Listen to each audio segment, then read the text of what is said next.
संजय झा के घर पे अमित शाह जी आते हैं। जेडीयू नहीं चला रही है, वो पार्टी भाजपा चला रही है। लेकिन आज जो जनता दल यूनाइटेड जो काम कर रही है वो फासिस्ट ताकत को कदमताल है, मतलब उसको बढ़ावा दे रही है। नीतीश कुमार से बिहार से उखाड़ के फेंकेंगे इंशाल्लाह। बहुत सारे मुस्लिम समाज के लोग तो हैं जनता दल यूनाइटेड के साथ। इस्लामिक प्लेटफॉर्म पे खड़ा किया जाए तो वो नंगा हो जाएंगे, क्योंकि वो सिर्फ सत्ता की मलाई खाने के लिए बलियाबी साहब बने हुए हैं पार्टी में। ऐसे लोग को टिकट मिलेगा जो गलत बयानबाजी करता हो, बिहार को तोड़ने की बात करता हो। चौधरी हैं, विजय चौधरी हैं, संजय झा हैं और लल्लन सिंह हैं। ये 2-4 लोग चला रहे हैं। पनोरमा ग्रुप, जो सोचता है वो करता है। नमस्कार, मैं हूं सागर, न्यूज हाट देख रहे हैं आप। देखिए, कांग्रेस के प्रदेश कार्यालय में इस वक्त हमारी मौजूदगी है और देखिए जनता दल यूनाइटेड के कई विकेट गिर चुके हैं। जनता दल यूनाइटेड से कई लोग निकलकर अब कांग्रेस की सदस्यता ले रहे हैं, कांग्रेस का दामन थाम रहे हैं। क्या कुछ मामला है, देखिए हमारे ठीक पीछे आप ये बैनर देख रहे हैं, हाजी मोहम्मद परवेज सिद्दीकी साहब हैं। पहले भी हम लोग इनसे बातचीत कर चुके हैं। जब वक्फ वाला मामला चल रहा था उसमें भी बातचीत हुई थी सिद्दीकी साहब से। तो सिद्दीकी साहब नीतीश कुमार के विचारों से बड़ा प्रभावित रहते हैं और उसमें भी सबसे करीबी माने जाते हैं वशिष्ठ नारायण सिंह के। आप उनसे कई बार मुलाकात भी आपकी हुई है सिद्दीकी साहब। लेकिन ऐसा क्या हुआ, अभी कुछ दिन पहले भी आपने तस्वीर डाली थी, सिद्दीकी साहब से आपकी बातचीत भी हुई थी, मुलाकात भी हुई थी।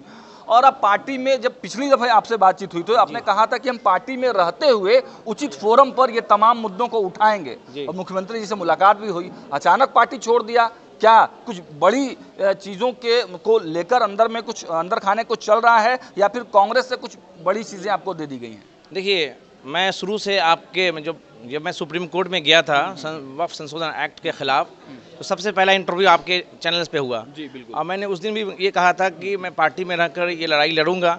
मैं लगातार ये लड़ाई लड़ रहा था, लेकिन जो मैंने पार्टी के वरिष्ठ नेताओं से हमारी मुलाकात हुई, हमें ये उम्मीद थी कि नीतीश कुमार जी इस मामले में कुछ संज्ञान लेते हुए और इस मामले में कुछ बोलेंगे या अपना समर्थन वापस लेंगे, या यह हो सकता है कि सुप्रीम कोर्ट में एक एफिडेविट भी दाखिल करेंगे।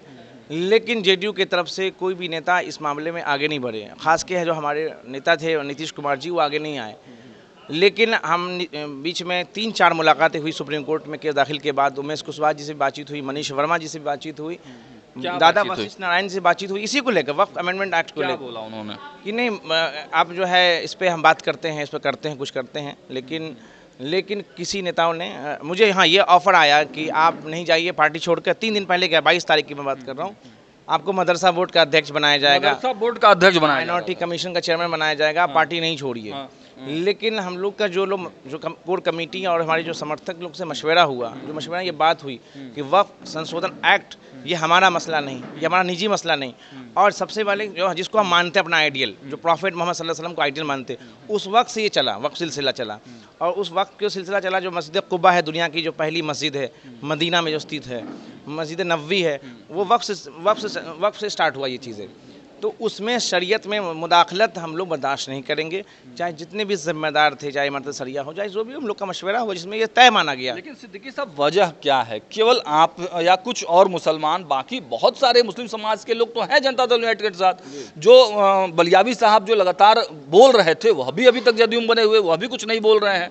और आप देखिए, बलियाबी साहब हो या कोई हो, वो अगर एक इस्लामिक प्लेटफॉर्म पे खड़ा किया जाए तो वो नंगा हो जाएंगे, नंगे हो जाएंगे, बिल्कुल नंगे हो जाएंगे। क्योंकि वो सिर्फ सत्ता की मलाई खाने के लिए बलियाबी साहब बने हुए हैं पार्टी में, सत्ता की मलाई खाने। क्योंकि उन्होंने भी स्टेटमेंट दिया कि हम सुप्रीम कोर्ट में जाएंगे, नहीं इदारे सरिया नहीं गए। और बलियाबी साहब खुद कहे कि हम कोर्ट में जाएंगे, हम इस्तीफा देंगे, नहीं गए। तो बलियाबी साहब जो है सत्ता की मलाई खाने के लिए पार्टी बने हुए हैं। लेकिन अगर इस्लामिक मंच पर उनको खड़ा किया जाए तो वो बिल्कुल नंगे हो जाएंगे। क्या लगता है आपको, पार्टी तो आपने छोड़ दिया, मतलब जदयू क्यों ऐसा कर रही है? क्योंकि नीतीश कुमार तो सेकुलर छवि है और मानते भी मुसलमानों को हैं। आप खुद आप कहते आए हैं कि जितना काम मुसलमानों के लिए नीतीश कुमार ने किया है उतना कोई नेता नहीं किया है। तो आखिर हो क्या गया है नीतीश कुमार? असल में जो जेडीयू है, जनता दल यूनाइटेड है, वो जो पहले वो उसकी जो विचारधारा थी वो सेकुलरिज्म की विचारधारा थी। लेकिन आज जो जनता दल यूनाइटेड जो काम कर रही है वो फासिस्ट ताकत को कदमताल है, मतलब उसको बढ़ावा दे रही है। कई जगह पे आपने सुना भी होगा कि छपरा में मॉब लिंचिंग हुआ, उसके बाद सिवान में एक मौलाना की पिटाई हुई। पार्टी में ऐसा क्यों हो रहा है? पार्टी में कुछ लोगों ने पार्टी को हाईजैक कर लिया है, और ये पार्टी अब नीतीश कुमार की जो विचारधारा से अलग हो चुकी है। अब वो विचारधारा पे पार्टी लड़ रही है। और इसका जो जेडीयू की जो कैंडिडेट भी होंगे, देखिएगा कि विधानसभा के में ऐसे लोग को टिकट मिलेगा जो गलत बयानबाजी करता हो, बिहार को तोड़ने की बात करता हो, देश को तोड़ने की बात करता हो। अच्छा जी बिल्कुल, मतलब जदयू बदल रही है, बदल गई है, तभी हमने इस्तीफा दिए। कौन कौन से नेताओं का चल रहा है अभी तो 4 नेता को चल रहा है। अब तो आप जानते हैं, अशोक चौधरी हैं, विजय चौधरी हैं, संजय झा हैं और लल्लन सिंह हैं। हाँ। ये 2-4 लोग चला रहे हैं। हाँ। और संजय झा के घर पे अमित शाह जी आते हैं। हाँ। इतने बड़े नेता हैं अमित शाह, हाँ। जिनसे मिलने के लिए सीएम जाते हैं, गवर्नर जाते हैं, लेकिन अमित शाह जी संजय झा के घर पे जाते हैं। संजय झा क्या है भाई? एक रीजनल पार्टी के कार्यकारी अध्यक्ष है, राष्ट्रीय अध्यक्ष नहीं है। संजय झा के घर पे अमित शाह का जाना इस बात का संदेश है कि वो पार्टी वो जेडीयू नहीं चला रही है, वो पार्टी भाजपा चला रही है। आप सब लोग जानते हैं ये बात। अमित शाह जी चला रहे हैं बिल्कुल अमित शाह चला रहे हैं पार्टी। अच्छा, कांग्रेस में आप आए हैं, एक सवाल यह है कि क्या सीटों को लेकर कोई बातचीत हुई है, कोई कन्फर्म? वहाँ तो आप लोग को, आपको चेयरमैन बनाया जा रहा था, बोर्ड का अध्यक्ष बनाया जा रहा था, उन सबको ताक पर रखकर कुछ बड़ा संतावना मिला होगा, तब तो सबसे बड़ी बात है कि हम जिस समाज को नेतृत्व करते हैं, उस समाज में हम मदरसा बोर्ड के चेयरमैन बन के जाएंगे तो समाज मुझे एक्सेप्ट करेगी ही नहीं।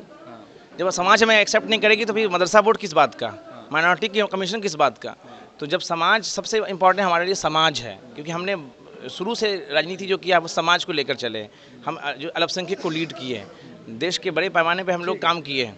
एक अंतिम सवाल मुझे ये बता दीजिए कि आखिर जो ये बिल है उसमें क्या दिक्कत क्या आ रही है? पिछले बार भी मेरा यह सवाल था और इस वक्त भी मेरा वही सवाल है कि दिक्कत क्या है इसमें, कौन सी चीज़ों पर मतलब आप लोगों को समस्या हो रही है? दिक्कत क्या है? वक्फ बाय यूज़र क्या है? वक्फ बाय यूज़र में कहा जा रहा है कि भाई वो पुरानी क्यों ना हो, कब्रिस्तान कब्र हो, किसी की मज़ार हो, उसको ध्वस्त कर दिया जाएगा, खानका गिरा दिए जाएंगे। अब 100 साल पुराना का कागज़ किसके पास होगा? आपने भी, मैंने भी अपना ज़मीन का कागज़ नहीं देखा होगा, मैंने भी ज़मीन का कागज़ नहीं देखा, आपने भी नहीं देखा। अब 200 साल, ये तो केवल संभावनाओं पर आप बोल रहे हैं ना। संभावना यही है, गैजेट में आप पढ़िएगा, इसमें है। और जो बार बार पसमानदा की तो कह रही है कि 75% पसमानदा मुसलमान है बिहार में, उनका फायदा होने वाला, उनका गैजेट में पसमानदा वर्ड ही नहीं है।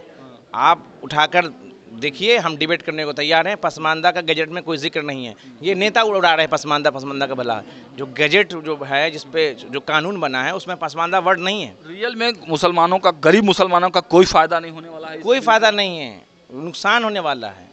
और मुसलमान इसलिए मुत्तहिद होकर अब एक मन बना चुके हैं कि हम महागठबंधन की सरकार बनाएंगे, हम ये नीतीश को भगाएंगे। ये नीतीश कुमार सिर्फ जेडीयू नहीं, नीतीश कुमार बिहार से भगाया जाएगा। देखिएगा, ये पूरे बिहार की जनता, आप भी, मैं भी, सब लोग मिलकर नीतीश कुमार से बिहार से उखाड़ के फेंकेंगे इंशाल्लाह। चलिए, तो देखिए, ये थे हमारे साथ हाजी मोहम्मद सिद्दीकी साहब। इन्होंने क्या कुछ कहा है, बड़ी बातें कही हैं। कांग्रेस में ज्वाइनिंग तो हुई है, लेकिन जदयू के अंदर खाने की कई चीज़ों पर इन्होंने खुलकर बोला है। फिलहाल इस वीडियो में इतना ही। देखते रहिए न्यूज़ हाट। बहुत बहुत धन्यवाद।